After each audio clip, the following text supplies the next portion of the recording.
Welcome to the Learning Pines YouTube. We hope this video helps. You start by confirming Flipaclip and device OS versions so you avoid incompatible behavior.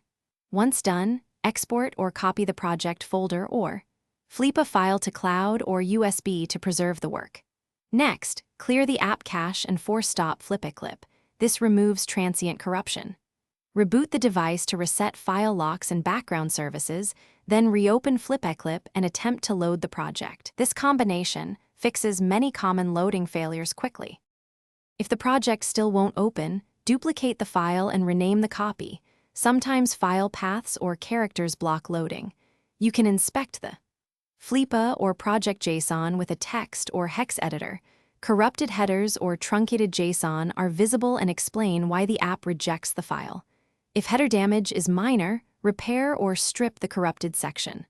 Otherwise, import individual frame PNGs into a new project or restore the most recent backup to recover most of your work. Once you've recovered or rebuilt the project, consider reinstalling Flipaclip only after backing up all data. A fresh install clears persistent app-level corruption. Make sure the app has full storage and media permissions so it can read project files.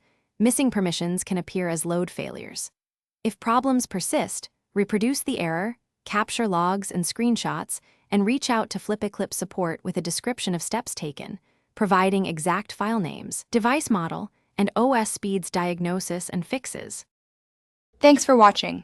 Consider subscribing if we helped you.